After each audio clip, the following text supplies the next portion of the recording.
The first policeman to arrive on the scene stepped into the room and was overcome.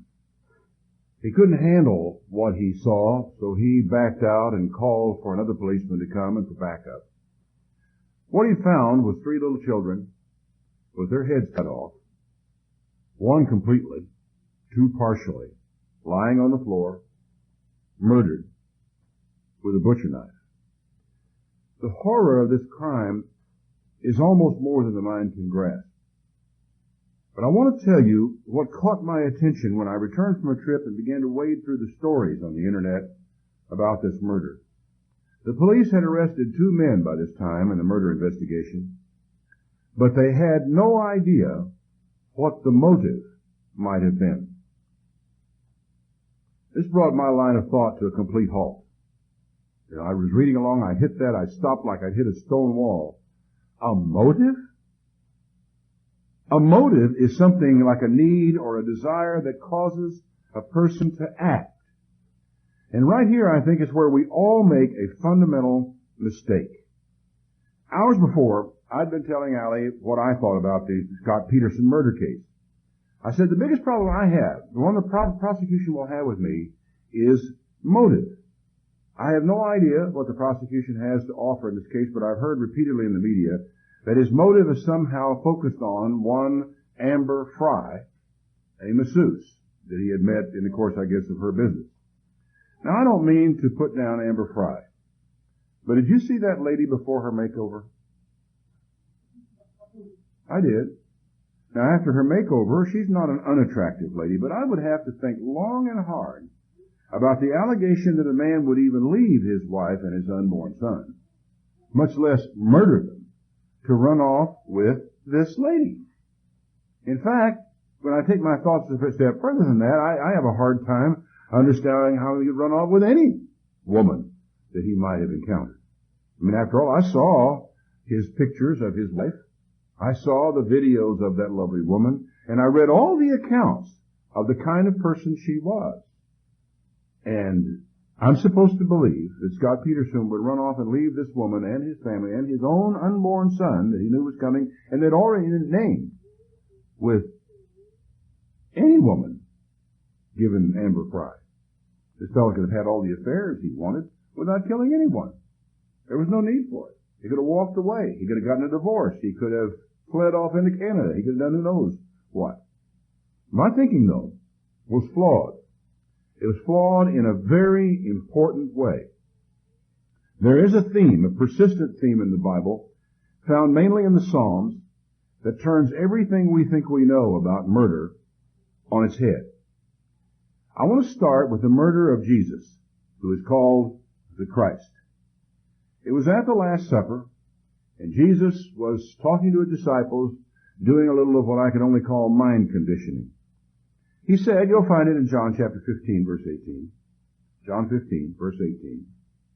If the world hate you, you know it hated me before it hated you. And I, to this day, have a hard time when I read through the gospel accounts. I read what Jesus did. I read the response he got from some people. And I cannot grasp it. I can't get my mind about it. I struggle with this. He said, if the world hates you, implying that the world's going to, really. You have to understand this. It hated me before it hated you. If you were of the world would love his own. But because you are not of the world, but I have chosen you out of the world hates you. Now, you might think, well, here we have found the reason or the motive for what's going on, because there is at least a therefore in this case. But I want us to take a close look at what Jesus said. He said that because you are not of the world, but I have chosen you out of the world, therefore the world hates you. It isn't merely a matter of the pulling away from the world that generates the hate. It is the one who pulled them away from the world that makes them the difference. Now remember, he said what I said to you. The servant is not greater than his Lord. If they have persecuted me, they will persecute you. If they have kept my saying, they will keep yours also. All these things they will do to you for my name's sake, because they don't know him who sent me. If I had not come and spoken to them, they would have had no sin. But now they have no cloak for their sin. Now visualize, this is a small meeting, Jesus with a handful of men, talking to them about what's coming in the future and about the way people think and the way they have to think about what's going to happen to them in the future. If I hadn't come and spoken to them, he said, they might not have had sin, at least not sin to the same degree, but now, because of what I have done and what I have said, they can no longer cover it up. What they are is now known. He that hates me hates my Father also. And this is hard to understand. His disciples probably had a hard time understanding it, because the people who hated Jesus, every last one of the people who really hated Jesus, were religious and believed in God. They could probably quote great long scriptures out of the law from memory. They had all been to school and learned how to read the Bible in its original language. These men were the religious leaders of a certain sect of Judaism at the time. They were men who say they believed in God, said they followed God, all that was there. And Jesus said, he that hates me hates my Father also. If I had not done among them the works which no other man did, they would have not had sin. But now they have both seen and hated both me and the Father. But this comes to pass that the word might be fulfilled that is written in their law. They hated me without a cause. They hated me without a cause. There was no reason for it, no cause, no justification. Oh, we can say perhaps, well, they had a cause. The cause was just a bad cause. It was a wrong cause. No. A cause like that is not a cause. It may be an excuse. It may be an explanation. What it is, but it is not a cause. It's not a motive in the sense that we use the term. And this simple little fact of life sometimes drives us crazy.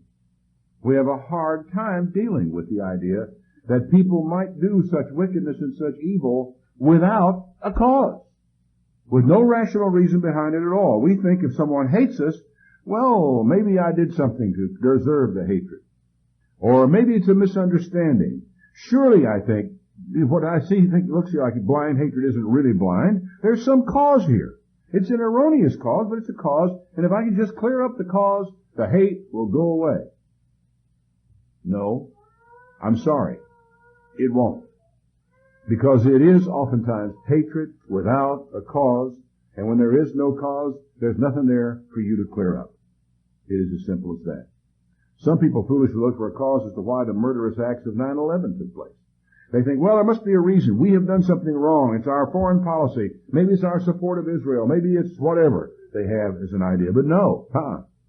For me, it comes into focus with a simple headline I read on the internet a few days ago. The police are looking for a motive in the murder, the grisly murder of 3 innocent children. That was a murder without a cause. There can be no motive for such an act. To even speak of a motive for such a crime is arrant nonsense. It is evil without a cause. It's interesting that in both the Hebrew and in the Greek, we find this expression translated in King James, without a cause. And in both cases, in Hebrew and in Greek, it's a translation of a single word, not 3 words, not without a cause, just one word. And what it means essentially in both languages is for nothing.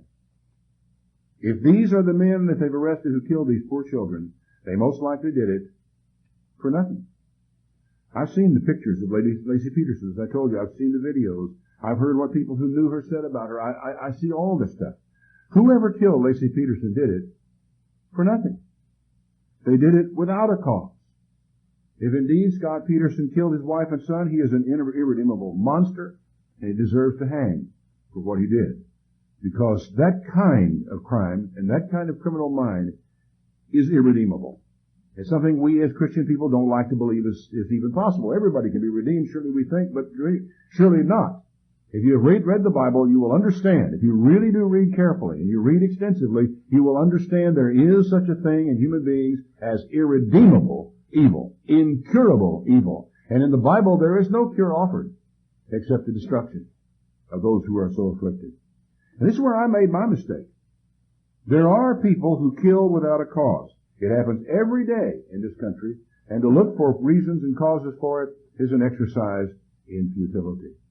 Remember, Jesus himself said it. They hated him without a cause.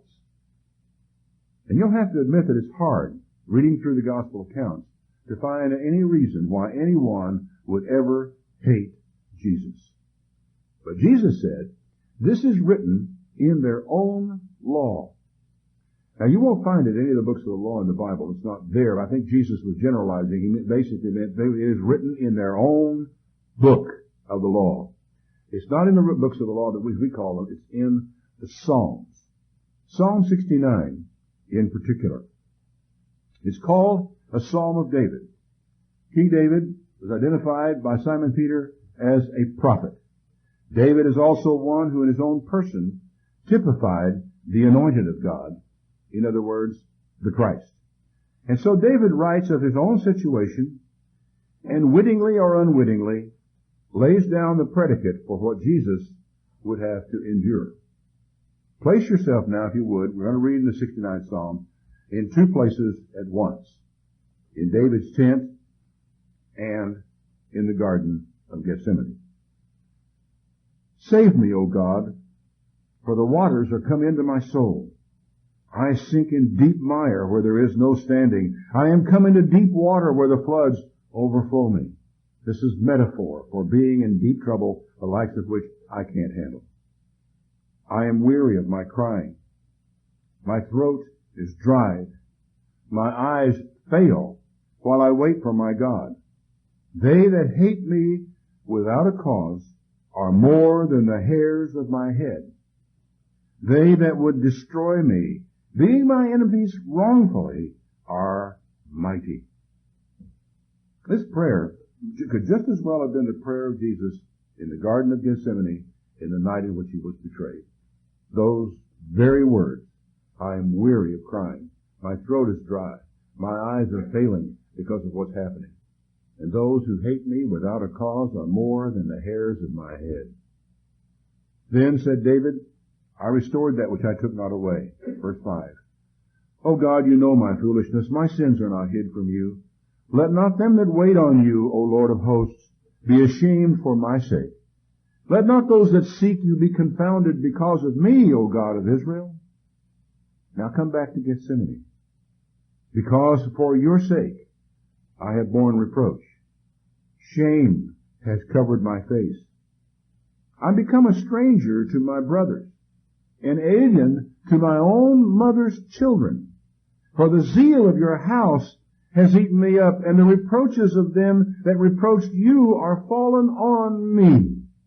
It's exactly what Jesus was saying to his disciples at the Last Supper. He that hates me hates my Father also. The reproaches of them that reproached you have fallen on me. And it came to pass, they hated me without a cause. David continues, when I wept and chastened my soul with fasting, that was to my reproach. People reproached me for it.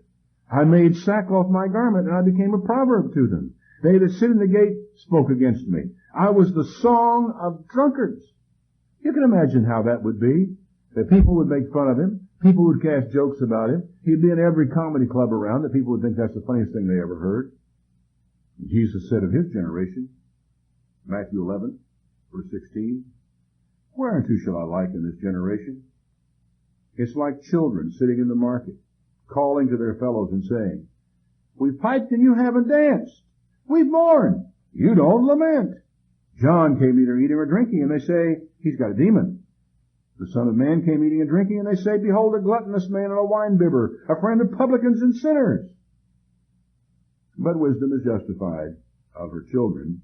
And of course, these were not children. You know they made up rude drinking songs about David. And you know they also did it about Jesus. Verse 13 now, Psalm 69. As for me, my prayer is unto you, O Lord, in an acceptable time. O God, in the multitude of your mercy, hear me. In the truth of your salvation, deliver me out of the mire, and don't let me sink. Let me be delivered from them that hate me, and out of the deep waters. Let not the water flood overflow me, neither let the deep swallow me up. Let not the pit shut her mouth upon me. You can almost hear the echoes from Gethsemane. Oh, Father, if it is possible, let this cup pass from me. Nevertheless, not as I will, but as you will. Verse 16. Hear me, O Lord, for your loving kindness is good. Turn unto me according to the multitude of your tender mercies. Hide not your face from your servant. I'm in trouble. Hear me speedily. Draw near to my soul. Redeem it. Deliver me because of my enemies. You have known my reproach and my shame and my dishonor, and my adversaries are all before you. And again the echo comes from Gethsemane. Father, if this cup may not pass away from me except I drink it, your will be done. Verse 20. Reproach has broken my heart. I'm full of heaviness. I looked for some to have pity, but there was none, and for comforters, but I found none. One of the most gorgeous, heartbreaking airs from Handel's Messiah. The libretto is just slightly different. It reads, Thy rebuke has broken his heart. He is full of heaviness. He looked for some to have pity on him, but there was no man, neither found he any to comfort him. Thy rebuke has broken his heart. Verse 21, They gave me also gall for my meat, and in my thirst they gave me vinegar to drink. And from the cross, one hears the echo, my God, why have you forsaken me? But then the psalm takes an unexpected turn. Psalm 69, verse 22. Let their table become a snare before them, and that which should have been for their welfare, let it become a trap. Now there's only one category of people he can possibly be talking about here, one class. Those who hated him without a cause. Let their eyes be darkened that they see not. Make their loins continually to shake. Pour out your indignation upon them, and let your wrathful anger take hold of them. Let their habitation be desolate. Let no one dwell in their tents. Why? Because they persecute him whom you have smitten, and they talk to the grief of those whom you have wounded. Yeah, God occasionally does put his hand on a man. It's a bad thing to speak against him when God has. Verse 27, add iniquity unto their iniquity. Let them not come into your righteousness. Let them be blotted out of the book of the living and not be written with the righteous. Heavy stuff, isn't it? How can you deal with this as a Christian person? But I am poor and sorrowful. Let your salvation, O God, set me up on high. I will praise the name of God with a song, and I will magnify him with thanksgiving. This also shall please the Lord, better than an ox or a bullock with horns and hoofs. The humble shall see this and be glad, and your heart shall live that seek God. For the Lord hears the poor. He despises not his prisoners. Let the heaven and earth praise him, the sea and everything that moves, for God will save Zion. God will save Zion. He will build the cities of Judah, that they may dwell there and have it in possession. The seed of his servants shall inherit it. They that love his name shall dwell there. Now, I said it's hard in a way to understand the grievous curse pronounced in these Psalms, unless we can understand the unremitting evil of those who oppose Jesus without a cause.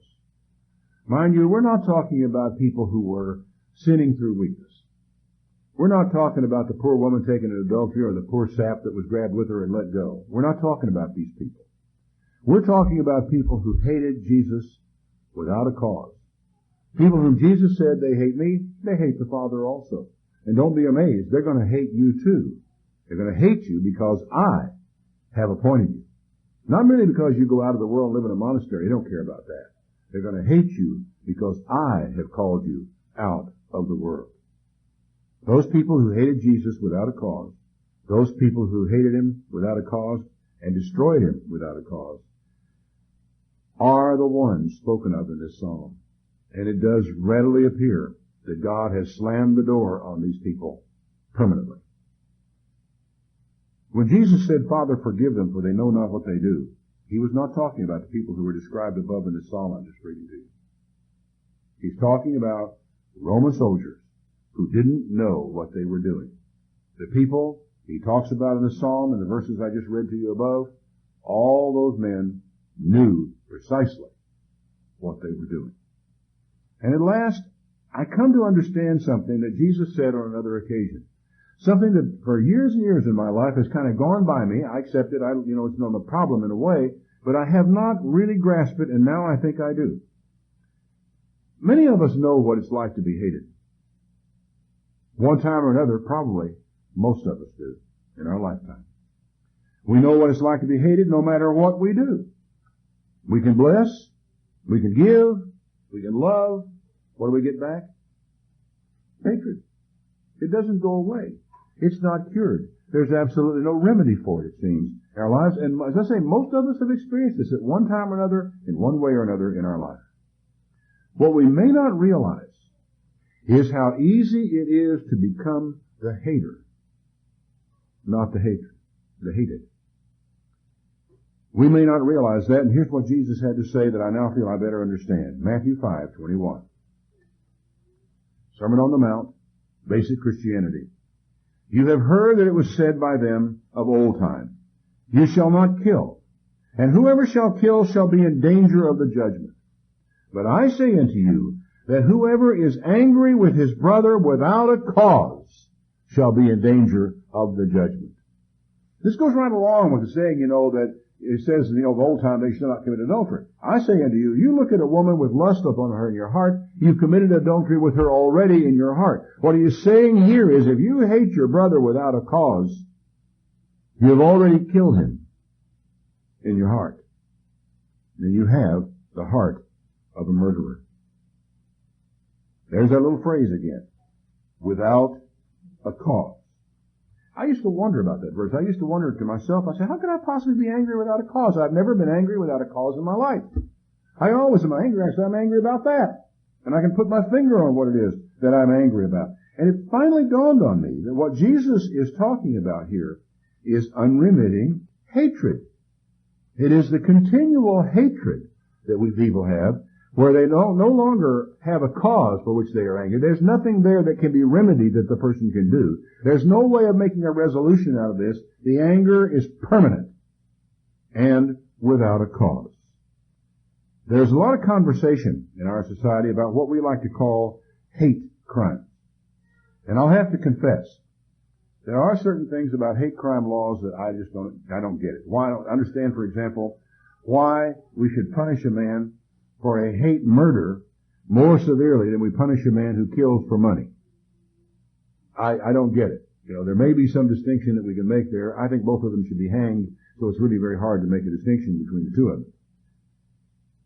But I can see quite clearly that there is such a thing as a hate crime, and it may be the most dangerous crime of all to society. Perhaps, that being the case, there is a cause for locking up the haters once we've found them and throwing away the key before they've spread their pernicious hatred to other people and before they kill again. Because it seems once they start down this road, there is no remediation. There's no turning back. This is the kind of person who kills one young woman after another and murders her and leaves her body on a remote hillside somewhere, or throws it in the reservoir, or somehow destroys even the remembrance of her, so that her family cannot bury her and weep for her. These people are evil. They cannot be remedied. There is no cause for what they do, and it's pointless to look for it. And while we may not take up a butcher knife against our brother, to hate him is to murder him in our heart. There is yet another psalm. Psalm 109. A very powerful psalm. Psalm 109. Hold your peace, O God of my praise. Hold not your peace, O God of my praise. For the mouth of the wicked and the mouth of the deceitful are open against me. They have spoken against me with a lying tongue. They compassed me about with words of hatred. They fought against me without a cause. So what are you going to do? How do you negotiate with a person like this? There is no point in it. There's no place for it. There's nothing you can get a hold of. Absolutely nothing you can do for it. There is no cause involved. For my love, they are my adversaries. But I give myself to prayer. They have rewarded me evil for good and hatred for my love. So what do we do with people like this? Well, the Psalm says in verse 6, 109 verse 6, set a wicked man over him. Let Satan stand at his right hand. When he shall be judged, let him be condemned, and let his prayer become sin. The Psalm goes on to talk about Judas Iscariot and the things that he did. And from the Last Supper comes this echo. The servant is not greater than his Lord. If they have persecuted me, they will persecute you. Love your enemies. Bless them that curse you. Do good to them that hate you. And pray for them that despitefully use you and persecute you, that you may be the children of your Father which is in heaven. For he makes his sun to rise on the evil and on the good, and sends his rain on the just and on the unjust. So, for us to moan and groan and cry and weep because we are hated without a cause is pretty small when you consider the fact that Jesus told us a long time ago that just as they hated him without a cause, so people would hate us without a cause as well. It's a part of life. The most dangerous thing to all of us, though, is that we should allow ourselves to be affected by it. Hatred is in the world in a way that has always been, but it just seems like these days it's coming in the windows and around the cracks of the doors. It's around us everywhere. And the temptation is to fall prey to the same spirit of hatred that begins to permeate society. Don't let it happen. Don't let it happen. Stay close to your Father, whom these people also hate, and realize that to whatever degree you are suffering, Jesus suffered more.